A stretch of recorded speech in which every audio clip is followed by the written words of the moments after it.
2 years ago, I started on this journey of chasing something that a lot of people don't get to see in their lifetime. Something that brought me a lot of purpose, something that kept me curious, and for the longest time, I couldn't really understand why I became so addicted to the idea of seeing this thing. As Calgarians, as Albertans, and as Canadians, it's something that is actually more common than we may think. It may just require a little bit of education, a little bit of patience, and maybe a little bit of putting your mind and your body through some restless nights. Every once in a while, there is a lot of solar activity, and there is a group of people who go through their entire day waiting for the signs of one of these storms to happen. And when it does, the city comes alive at night.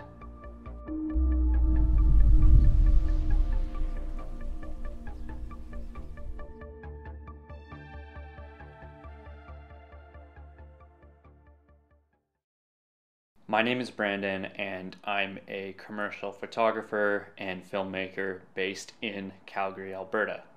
I grew up in Petawawa, Ontario, went to school in Kingston, Ontario, and once the pandemic hit in 2020, I decided to pack my 2009 Honda Civic with as many belongings as I could, and I drove all the way across the province to move to Canmore, Alberta. While I was living in Canmore, Alberta, I needed a job to obviously help pay the bills, so I was delivering pizza for Domino's, and when I wasn't delivering pizza, I was out practicing my craft, whether that be taking photos of the night sky or creating videos with friends. During this process of trying to turn an art form into a business, I started to realize that I'm really gonna have to do something amazing to stand out and get clients who were complete strangers to me to pay me to go out and take unique photos and create videos that are going to help their business succeed and to help them get more sales. During this same time, I heard about the Northern Lights and how accessible it actually was to see them from the Banff area. There was a point from November 2020 to about March 2021 where I was constantly going out at night, getting I don't know, maybe 2 to 5 hours of sleep. I was so obsessed with this idea of capturing and seeing the Northern Lights with my own eyes. So I did it. I got the aurora.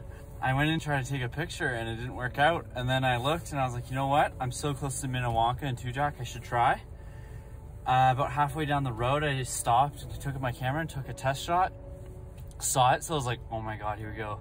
Kind of wish I was a little bit earlier because it would have been stronger, but it's 4:20 in the morning now. It's gonna take me about 20 minutes to get home. I'm gonna be going to bed at 5 here. I'm so happy. I honestly think I have aurora chasing figured out pretty well.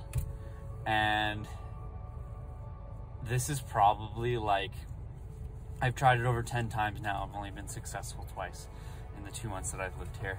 For the first couple times, I was able to capture it with just my camera. I couldn't really see it with my own eyes, but when I did capture it, I was obsessed with the idea of chasing this mysterious thing. This led me to online resources like the Alberta Aurora Chasers group on Facebook. The group was really exciting to be a part of, and there was a lot of resources in there for you to kind of teach yourself, and it led me to this other website called Space Weather Live. Space Weather Live is kind of the go-to app that I use on my phone to get alerts about solar activity and to know when the Northern Lights are going to be out. Once I was confident enough with my ability to kind of predict wanted to see the lights, I started reaching out to brands that I found on Instagram, and I started pitching myself to them saying like, hey, I could take your products underneath the northern lights and I could get these amazing pictures, and I got my very first project.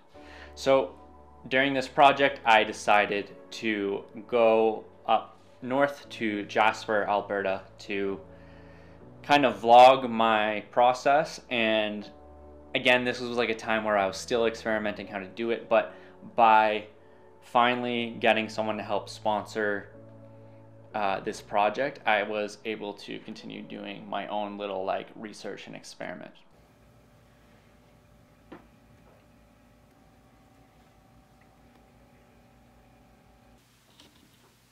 So we got to the Jasper Airbnb. We've been keeping an eye on spaceweatherlive.com, Alberta cloud cover, to see if there's going to be basically any clouds all night.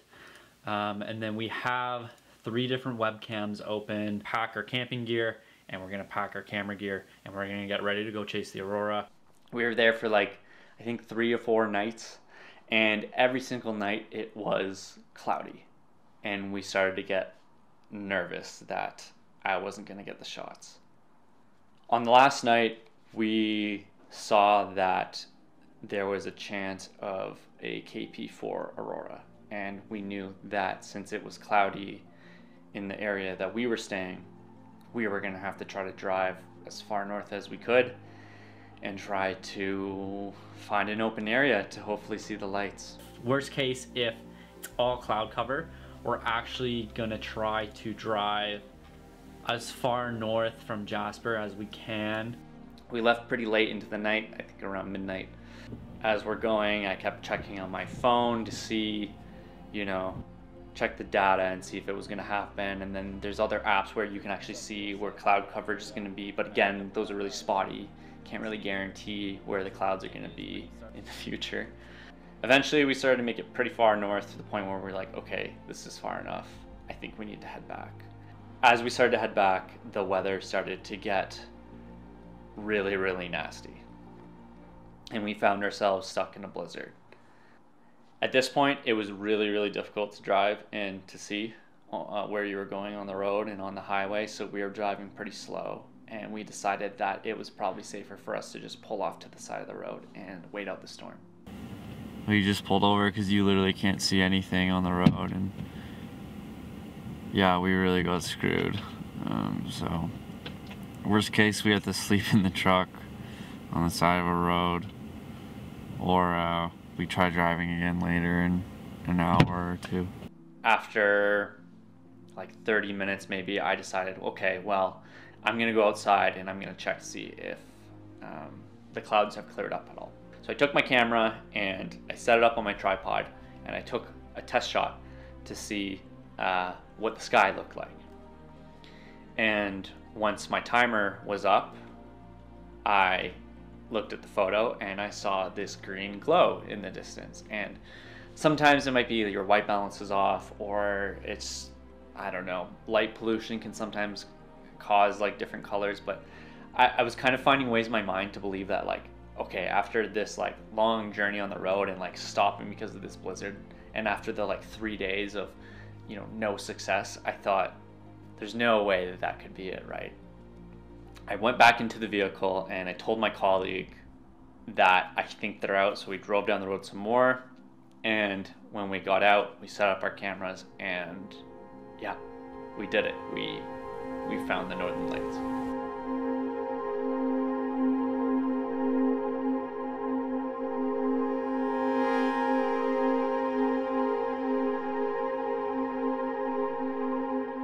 We shot for a while. I got the shots I needed for the project, and we went back to where we were staying. We got a little bit of sleep, and then we had to leave in the morning before like 10 a.m. and we headed back to Canmore.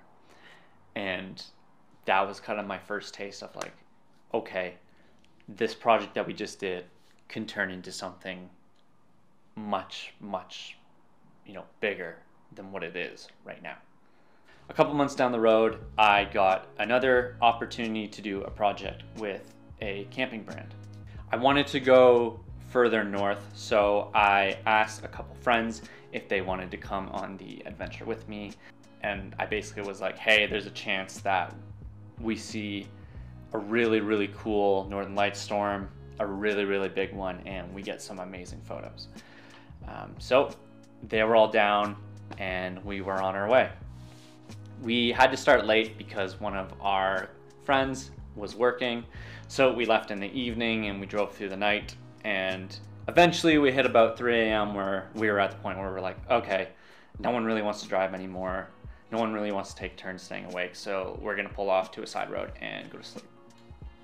And we got stuck in the middle of nowhere. We got stuck. Well, here, we got like really stuck. We tried digging ourselves out, the ground was frozen, so we had to just wait it out. In the morning we tried getting a tow truck to get us out, and the guy showed up, he looked at the road and he was like, no, I'll get stuck too. So at this point, we only had 3 days to do this project. We were crunching time and we were starting to get pretty worried if we were gonna be able to accomplish this project or not. Luckily for us, the tow truck driver knew some locals in the area. Tractor's gonna come pick us up, pull us out, so.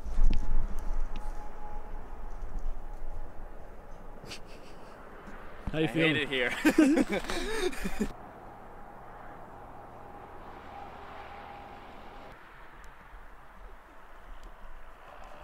Never allowed to drive. I'm never allowed to drive this car. 4 hours. I'm never.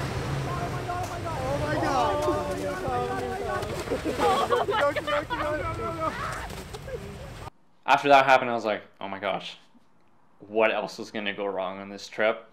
Seems like every single time I chase Northern Lights, something goes wrong before everything goes right.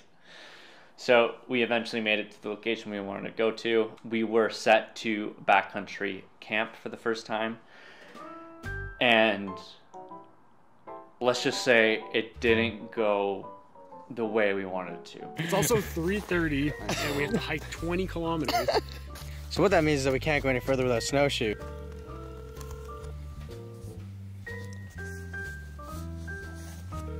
Please answer. No one is available to take your...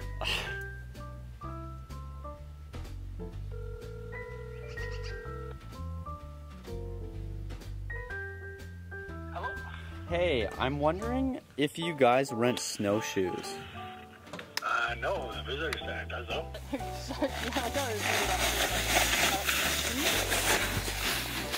Brandon's got like a bunch of hand warmers in his sleeping bag. Our boots are frozen solid. Like here, squeeze the back. It's like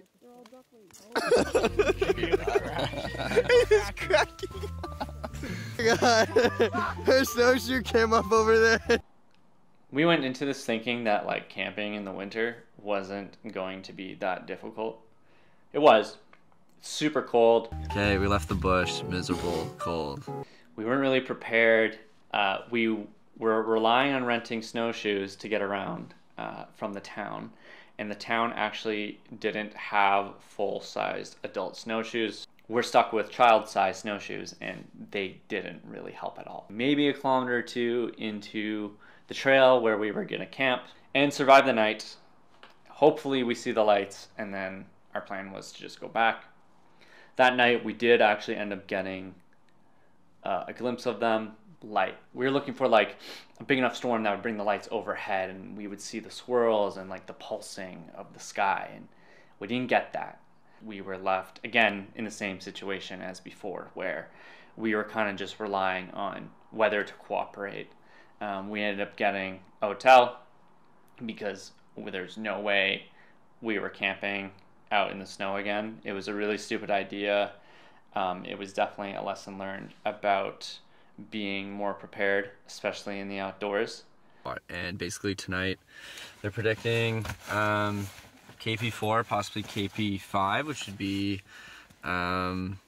if all the other data is correct, it would be twice as strong as the one we saw last night, which we could see the band with our own eyes, which was really cool. So yeah, we're gonna rent a sketchy motel, and then we're gonna come out and find a good spot around here, probably on the lake, to shoot. And I'm just gonna keep an eye on the data as the day goes on. So we got some rest, and it was super cloudy the last night we were there, and I just kind of said, okay guys, let's just sleep until midnight. Apparently if something's gonna happen, it's gonna happen at midnight, and then we'll kind of regroup, we'll check the sky, and we'll go out from there. So alarm goes off at 12. We're ready to head out. We've got our camera gear, we've got our layers on, and we look up at the sky, and there's no cloud. Ooh, the clouds cleared up. The clouds cleared up. Which was amazing, because 3 hours before that, it was all cloud. You couldn't see the sky at all. We hop in the vehicle. We head to our location, which was this frozen lake. As we're going down the road towards the lake, my colleagues stuck his camera out of the window. Yeah. Look at that. Look at it. Look at it. Look at it. And he boosted his settings so that you could see the sky, and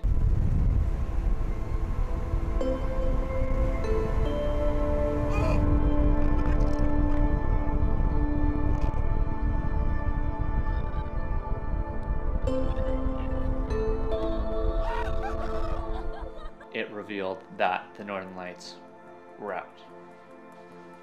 Whoa, that was crazy. That was actually crazy.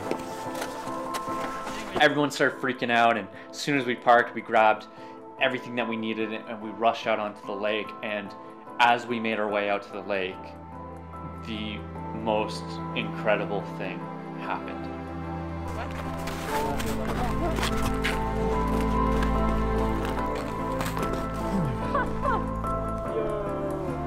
Let's go. Let's go.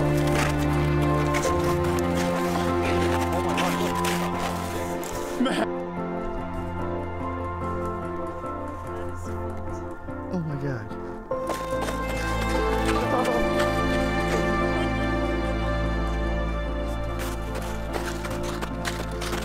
I can't stop pointing my camera.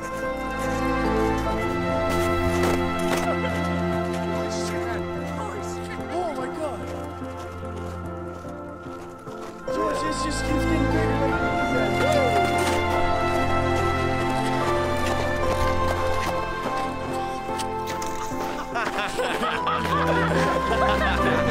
Nothing matters. Yeah. That's so funny. Fuck me.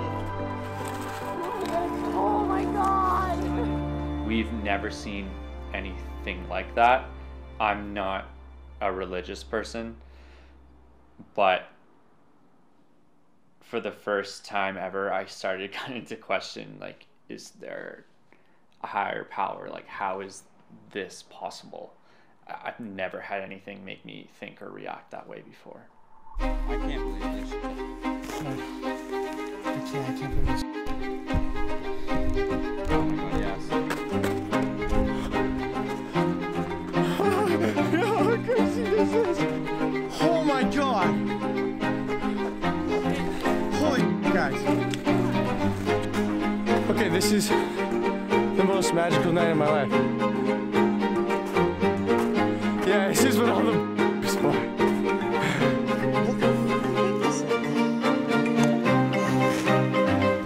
This is like too much to handle right now.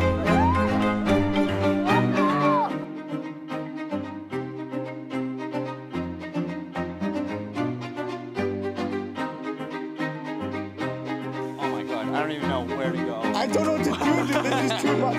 This is too much to handle right now. What are we supposed to do? Dude, I can't even. I don't even know. Look at that right now. Look at that right now. Oh my god.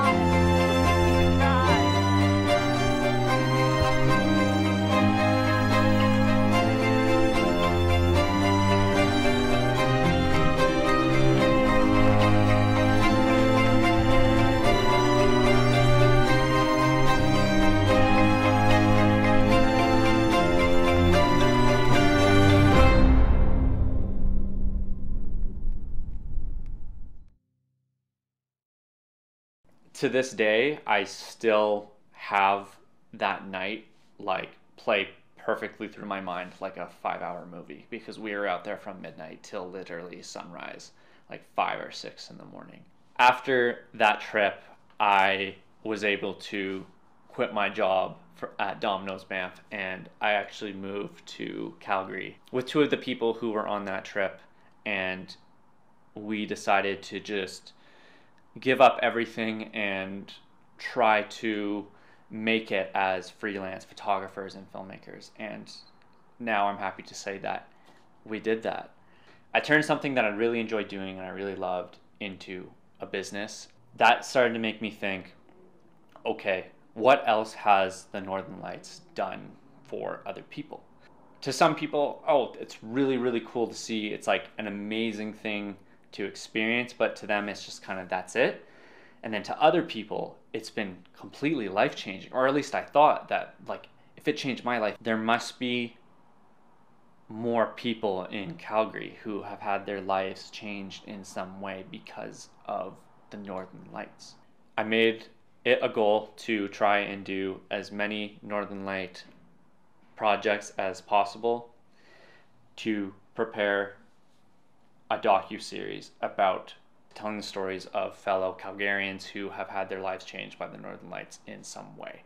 This series is about educating you on how to see the Northern Lights right here in Calgary and in Alberta in general.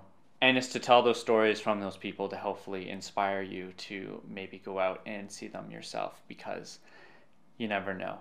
Maybe they'll change your life like they did for me.